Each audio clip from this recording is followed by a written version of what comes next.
report regionale sullo screening a docenti e personale scolastico, 59.000 testati, il 2% positivo al sierologico, ma solo 3 le persone attualmente positive al tampone. Scuole al via, Zaia, sfida cruciale. Questa sera appuntamento da non perdere alle 21:15 su Antenna 3 a spiegare come riparte la scuola. Sarà Carmela Palumbo, dirigente scolastico regionale. Un agente della polizia locale di Padova positivo al Covid, scatta l'isolamento per 15 colleghi, la denuncia dei sindacati, comunicazioni assenti. Il Consiglio dei Ministri stanzia una prima tranche da 6,8 milioni di euro per l'ondata di maltempo che ha colpito Vicentino, Veronese e Bellunese 10 giorni fa. Il costo totale dei danni supera i 43 milioni. È polemica a Jesolo per le multe combinate a 2 hotel, 6.000 euro perché le patatine con gli aperitivi non erano sigillate. De Basta con l'auto il comando della polizia locale, aggredisce il comandante e il suo vice, 2 carabinieri notte di follia ad Arzignano, sudamericano, arrestato. Nel ghetto di Venezia il commosso addio alla salma di Amos Luzzato prima del trasferimento al cimitero ebraico di Padova era capace di unire con il dialogo le anime più diverse.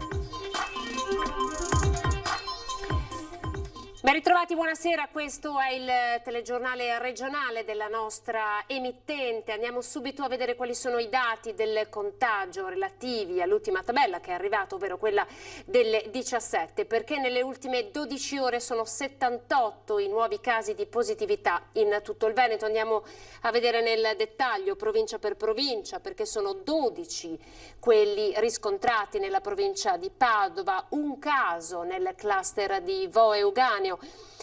No, 0, scusatemi, i casi attualmente positivi rimangono 1, ma 0 nuovi positivi a Vo Euganeo, poi ci sono 8 positivi nel Trevigiano, 9 nel Veneziano, 34 nel Veronese, 8 nel Vicentino, 3 nel Bellunese, Rovigo 2 casi.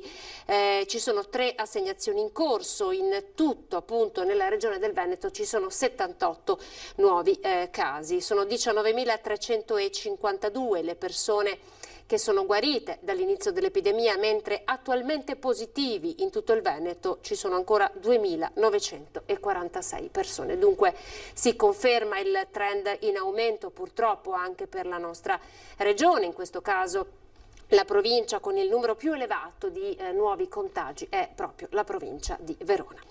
E sono invece soltanto 3 i docenti attualmente positivi al coronavirus sui circa 58.500 testati in queste settimane in vista dell'inizio dell'anno scolastico. È il dato più significativo e di fatto anche tranquillizzante diffuso dalla regione aggiornato alla mezzanotte di mercoledì. Qui i casi di positività riscontrati sono stati 1.120, quelli dei docenti sottoposti inizialmente all'esame sierologico, il cosiddetto pungidito. Sottoposti a tampone, l'esito è stato che soltanto in 3 sono infine risultati positivi al Covid.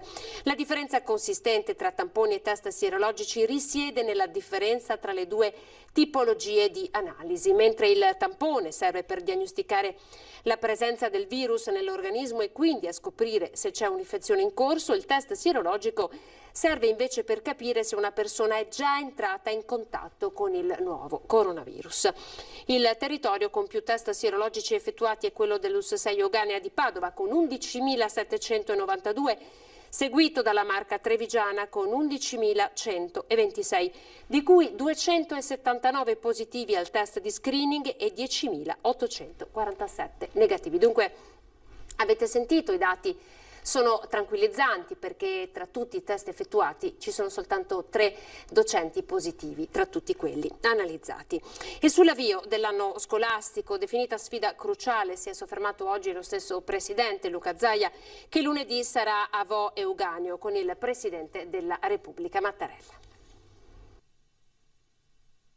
Nella direzione della responsabilità, della preoccupazione, di non abbassare la guardia. Sappiamo che la vera sfida sarà la riapertura delle scuole, la competenza non è regionale, voglio ricordarlo, quindi noi abbiamo gestito parte dei test ai docenti nel momento in cui i medici di base non volevano farli i docenti loro mutuati, ma direi che i medici di base per quasi il 60% hanno aderito a questo appello del governo. Adesso dobbiamo andare avanti in questa direzione, rispettare le regole e ovviamente essere lì pronti a monitorare e isolare eventuali focolai. Questo lo stato dell'arte a pochi giorni dall'avvio dell'anno scolastico, con la regione che sta monitorando il fronte sanitario a suon di test e tamponi a risposta rapida, lì dove per vari motivi non arrivano i medici di base, ma il virus non guarda in faccia a nessuno. Siamo tutti esposti al virus, lo sono i docenti, lo sono i lavoratori in fabbrica, nei cantieri, lo sono i medici in ospedale, non è che c'è qualcuno che può permettersi di dire io no e gli altri sì.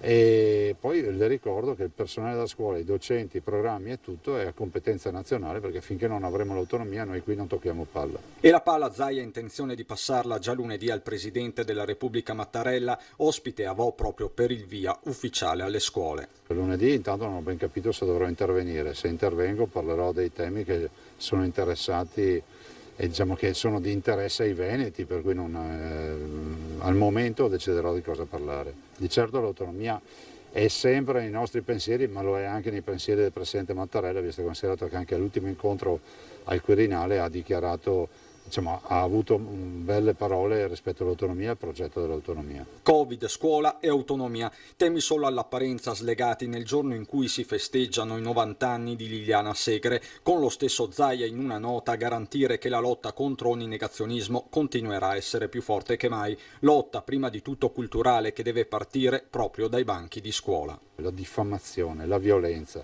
le ingiurie sono tutti fatti che vanno condannati, perché sennò altrimenti si diffonde questa idea che si può comunque fare qualsiasi cosa, tanto non va in galera. E a scuola restiamo andando a Vo e Euganeo, grande emozione per il ritorno in aula degli alunni delle elementari e delle medie.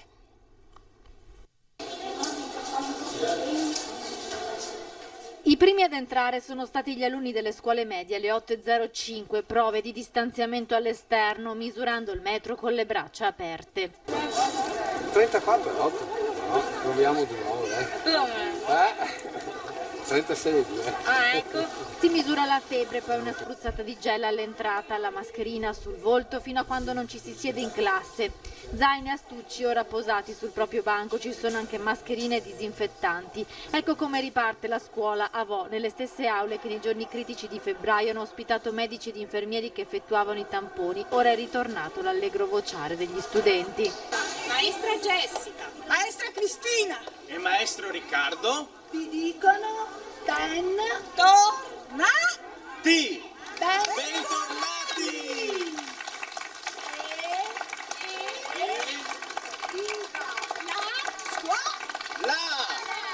Viva la scuola! Ore 8.15 arrivano i più piccoli, gli alunni delle elementari, per loro un'accoglienza speciale delle maestre. Si salutano mamma e papà fuori dal cancello, pronti a scattare foto, sorrisi felici, imparano i percorsi da seguire per arrivare in aula. Saranno giorni emozionanti non solo per chi ci si riappropria degli spazi, ma anche per il lavoro da fare in attesa dell'arrivo del Presidente della Repubblica, Sergio Mattarella. Gli ultimi ad entrare sono i bambini che iniziano la prima elementare. Accompagnati da un solo genitore, ascoltano in giardino il discorso di benvenuto degli insegnanti. Per loro il regalo, una matita con il sole. Zaini nuovi di zecca, colmi di quaderni e soprattutto tante aspettative per un inizio di scuola che certo non immaginavano così, ma che ricorderanno per tutta la vita. E a pochi giorni dall'avvio dell'anno scolastico, Antena 3 propone questa sera alle 21.15 una serata di approfondimento proprio sui temi della scuola, con una lunga intervista con Carmela Palumbo, direttrice dell'ufficio scolastico regionale. Sarà l'occasione per entrare nell'operatività delle linee guida e capire che inizio di anno scolastico attende ragazzi e genitori e più in generale gli operatori del mondo della scuola. Un vigile urbano positivo al Covid, restiamo a Padova, è stata la notizia della mattinata, l'infezione non è avvenuta durante il servizio ma la vicenda sta ovviamente preoccupando molti padovani, sono 15 i colleghi in isolamento. Un vigile urbano positivo al coronavirus e una quindicina di suoi colleghi che con lui hanno avuto contatti diretti e indiretti si trovano in isolamento fiduciario in attesa dell'esito dei tamponi. L'agente è stato contagiato fuori dall'ambiente di lavoro a una festa di compleanno di un bambino dove era stato invitato. Dopo alcuni giorni di servizio in strada e in ufficio ha saputo che un altro invitato a quella festa era risultato positivo al coronavirus. È corso a fare il tampone risultando asintomatico e ha avvisato il comando. Tra le persone tracciate ci sono anche i colleghi di lavoro. Gli ambienti in cui lui è stato durante il periodo in cui ha lavorato ovviamente vengono chiusi, sanificati e poi rimessi a disposizione della struttura. 6 i colleghi con cui aveva lavorato fianco a fianco, un'altra decina quelli a contatto indiretto. Sono tutti a casa in isolamento fiduciario. La UIL denuncia però come in questa occasione sia mancata la comunicazione ufficiale al personale e ai colleghi. Abbiamo saputo tramite le normali informazioni che intercorrono tra i colleghi, quindi in questo caso effettivamente è mancata la comunicazione da parte del comando, che rispetto alle altre volte invece è stata molto tempestiva. La UIL denuncia anche gravi carenze nella gestione da parte della Giunta della prevenzione dal Covid. Tutti i dipendenti del Comune di Padova erano stati allertati del fatto che volontariamente avrebbero potuto fare i test serologici e la data ultima per l'adesione era il 25 di agosto e che appunto questi test si sarebbero poi effettuati nella prima decade, quindicina massimo di settembre. 2 giorni fa tutti i settori hanno ricevuto delle mail dei propri settori di competenza dove appunto questi test saranno differiti secondo il settore sicurezza a data da destinarsi. Ad oggi non sappiamo la reale motivazione di questo differimento. Scarpelli invita invece il Comune a non perdere altro tempo con i test. L'appello: di attivarsi, ma soprattutto di rendere partecipe i sindacati e i RLS per quale motivo appunto non sono stati fatti questi test e che avvengono in tempi brevi per dare sicurezza, serenità all'ambiente lavorativo, ma anche ovviamente ai cittadini. Intanto l'assessore Francesca Benciolini annuncia che dalla prossima settimana ci saranno 12 vigili urbani in più in servizio a Padova. A 10 giorni dall'ondata di maltempo che ha colpito il Veronese, il Bellunese e il Vicentino e dopo le verifiche fatte dalla Protezione Civile basate su sopralluoghi, oggi il Consiglio dei Ministri ha deliberato lo stato di emergenza per la Regione del Veneto, stanziando i primi quasi 7 milioni di euro. Lo hanno reso noto i deputati veneti del PD, Alessia Rotta, Roger De Menec e Diego Zardini. Sono i primi fondi, affermano in una nota, che copriranno le richieste della Protezione Civile già rendicontate. Seguiranno altri provvedimenti del governo con ulteriori risorse. Importante tuttavia che ci sia stata una risposta rapida alle richieste della Protezione Civile che potrà far fronte alle esigenze più immediate. Riconosciute anche le difficoltà del territorio bellunese duramente colpito in queste ultime occasioni. Nel provvedimento rientrano infatti tutti i comuni della provincia montana che hanno subito i danni che superano i 43 milioni di euro. Ha devastato il comando della polizia locale di Arzignano, aggredito comandante, vice e 2 carabinieri. È stato arrestato un sudamericano. Notte folle ad Arzignano, un 47enne sudamericano devasta il comando della polizia locale. È passata l'una di notte quando il 47enne a bordo di una Polo si lancia contro il cancello del comando, sfonda la porta d'accesso anteriore ed entra all'interno. L'assalto fa scattare l'allarme alla stazione dei carabinieri che immediatamente accorrono e con loro anche il comandante della polizia locale e il suo vice. Agenti e militari arrivano sul posto mentre l'uomo sta cercando di andarsene con una moto della polizia locale. Viene bloccato ma la sua reazione è furiosa. Spacca e distrugge tutto ciò che gli sta attorno, devastando la sala di videosorveglianza. Bloccato dagli agenti e dai militari, il 47enne sudamericano non esita a prendere a morsi il comandante della polizia locale Antonio Berto ad una gamba e il suo vice Barco alla mano. Prognosi per i due 10 e 5 giorni, feriti anche 2 carabinieri. Abbiamo tentato di bloccare nella maniera più semplice possibile questa persona.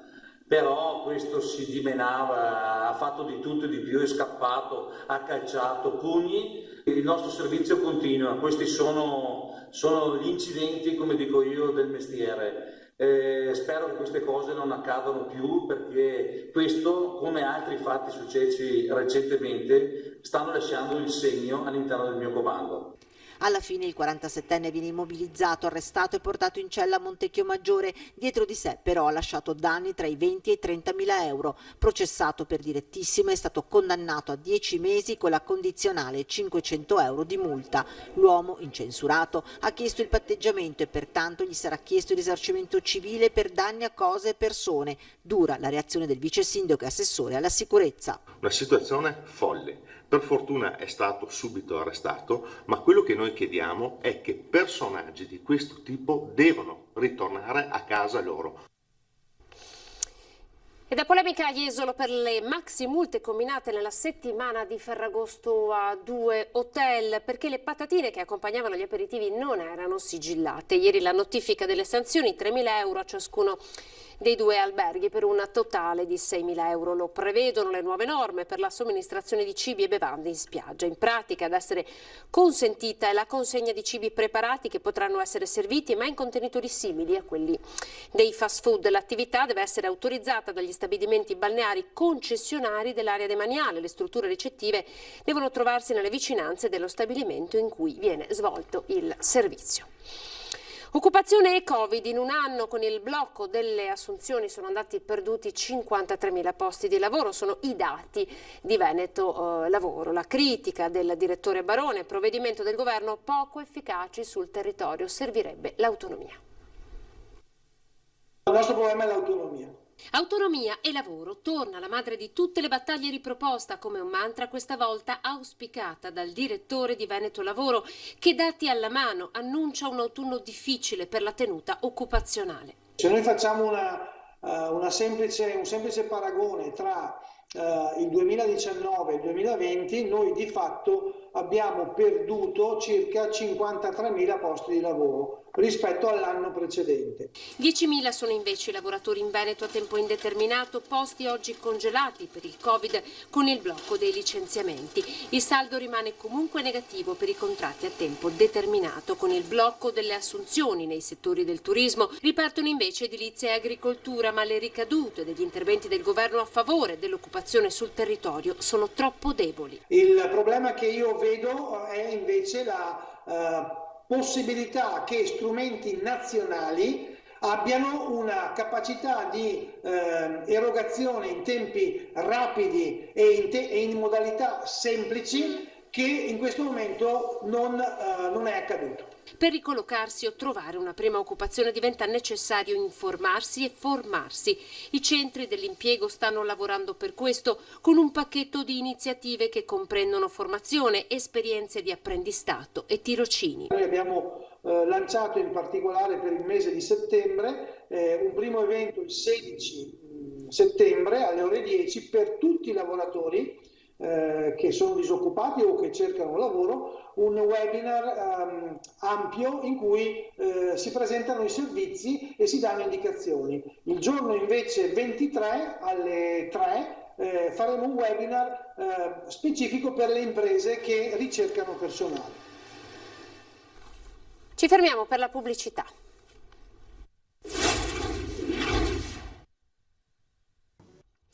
Ripartiamo con le elezioni perché c'è una novità nelle prossime regionali del Veneto. Il voto di preferenza sarà valido ovunque, sarà scritto all'interno della scheda. Lo prevede, unica in Italia, la legge elettorale regionale recentemente modificata e che verrà applicata proprio per la prossima consultazione del 20 e del 21 settembre. La sola preferenza, ha spiegato Paolo Feltrin dall'Osservatorio elettorale regionale, sarà valida ovunque scritta per salvaguardare la volontà dell'elettore. È stata poi introdotta la doppia preferenza di genere, sarà annullata la seconda preferenza, infatti, se dello stesso genere della prima. Altra curiosità, se verrà rieletto, Luca Zaia non potrà più ricandidarsi alla presidenza del Veneto, poiché è entrata in vigore la normativa che non permette più di 2 mandati alla presidenza regionale, così come avviene per i sindaci. Cambiamo decisamente argomento. Oggi in campo del ghetto l'ultimo saluto ad Amos Luzzato, morto ieri all'età di 92 anni, presidente delle comunità ebraiche italiane dal 98 al 2006. È stato ricordato come uomo di pace e dialogo, un intellettuale che molto ha dato a tutta la comunità. L'addio ad un uomo di pace e di dialogo per la sua capacità di andare al di là delle barriere unendo sponde apparentemente divise. Così il rabbino capo della comunità ebraica veneziana, oggi in Campo del Ghetto, ha portato l'ultimo e commosso saluto della città ad Amos Luzzatto, primario ad Olo, intellettuale, uno dei maggiori esponenti dell'ebraismo del XX secolo, uomo che si era speso con coraggio anche nel dialogo israelo-palestinese, scomparso ieri all'età di 92 anni. Lui è stato l'uomo che ha costruito tanti ponti e che ha avuto l'onore e la fortuna di stare accanto, ha ricevuto questo suo grande messaggio, che nessuno di noi può essere da solo, che nessuno di noi è autosufficiente, che nessuno di noi è meglio di un altro. Amos Luzzatto è stato un uomo unico, straordinario nel suo genere, per la sua grande cultura, la sua grande sensibilità, il suo essere così comunicativo e soprattutto il sapere parlare con tutti, dal più importante al più umile, ed è una persona che ha cercato sempre di mettere insieme le persone e non a caso ha vissuto la maggior parte di questa sua vita qui a Venezia, che è una città di ponti che uniscono tanti isolotti e tante zone di chiusura e di ghetto, e quindi Amos è stato un pontiere nella cultura ebraica, nella cultura italiana tutta. Un uomo dalle convinzioni politiche precise, dal socialismo al PC, ha ricordato il presidente della comunità ebraica di Venezia, Paolo Gnignati, che ne ha sottolineato l'impegno e il prestigio di leader che sapeva portare la nobiltà, non considerandola un privilegio ma una responsabilità. Oggi l'abbraccio e l'addio a Venezia, città che lo aveva accolto, dove viveva a Cannaregio con moglie e figli, città che lascia, sarà sepolto al cimitero ebraico di Padova. Camera ardente e picchetto d'onore per i funerali di Sergio Francese stamattina ad Auronzo di Cadore, partecipazione e commozione per l'ultimo saluto al finanziere morto sabato scorso durante un'esercitazione sulle 3 cime di Lavaredo. Rinnova in me uno spirito sacro. Il feretro portato a spalla dai colleghi del SACF, il picchetto militare sulla scalinata della chiesa di Santa Giustina per gli onori a Sergio Francese. Auronzo di Cadore in lutto per l'ultimo saluto all'appuntato scelto della Guardia di Finanza morto sabato mattina durante una esercitazione sulle 3 cime di Lavaredo. Un maxi schermo posto all'esterno del sagrato ha consentito a tutti di seguire il rito funebre celebrato dal cappellano militare delle Fiamme Gialle. Un amico, un uomo che si spendeva con gli altri, un uomo che amava il soccorso, un uomo di grande generosità. L'opera che lui ha vissuto del soccorso, la sua missione era opera di amore, non è filantropia, vedete, non è soltanto esercitare un mestiere o vivere una passione, ma è una vera vocazione. Nel messaggio inviato dall'arcivescovo militare per l'Italia Marcianò il senso del prezzo di un lavoro vissuto come servizio, di un servizio vissuto come sacrificio fino al sacrificio estremo. Sergio, ha detto il comandante generale della Guardia di Finanza Giuseppe Zaffarana, ha interpretato la sua missione con esemplare spirito di servizio, salda determinazione, ammirevole passione. Sono proprio i vostri sguardi oggi, la vostra commozione, le lacrime che solcano il vostro viso, la prova più evidente, la testimonianza più tangibile, la dimostrazione più vera di come Sergio fosse entrato nel cuore di tutti. Mi inchino di fronte a te e alla tua straordinaria testimonianza di uomo, di finanziere e di servitore dello Stato, certo che il tuo nome rimarrà per sempre impresso nel libro d'oro degli animi nobili della nostra istituzione. Il dolore per la morte di Sergio Francese, Frense, per i colleghi del SACF e del Soccorso Alpino di Auronzo scava un abisso nell'animo di tutti. Commossi i loro interventi e quello del primo cittadino Tatiana Pais-Becker pronunciati davanti alle massime cariche istituzionali civili e militari. L'abbraccio a Susanna e al figlio Christian ha unito simbolicamente lo slancio d'affetto di un'intera comunità nei confronti di Sergio Francese, animo generoso che sognava un mondo più buono e altruista. Sergio non è stato, Sergio è. L'esortazione necessaria a seguirne l'esempio.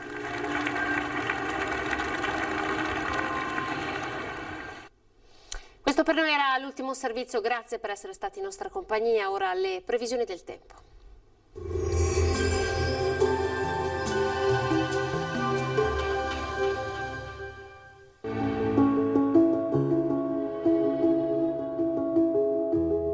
Ad accogliervi sarà Conegliano. Bentrovati al meteo. Si mantiene in prevalenza buono il tempo sul nostro territorio, ma vediamo insieme il dettaglio di venerdì 11 settembre. Sul Veneto la nostra grafica ci mostra condizioni di bel tempo, locali addensamenti in mattinata, decisamente più sole al pomeriggio, anche se sui rilievi saranno possibili occasionali rovesci. Temperature stazionarie minime tra 16 e 20 gradi, massime invece tra 26 e 30 gradi all'incirca. Stessa situazione anche sul Friuli Venezia Giulia, poche novità con sole un po' su tutti i settori e cielo ancora sereno o al massimo velato. Temperature minime fino a 21 gradi, massime sui 28-29 all'incirca. Infine uno sguardo alla situazione del Trentino Alto Adige, dapprima sarà ampiamente soleggiato col passare delle ore più nubi e temporali frequenti un po' su tutti i settori. Temperature minime sui 16-17 gradi, massime invece fino a 28 gradi. Dal meteo per ora è tutto, io vi auguro un buon proseguimento in compagnia di Antenna 3.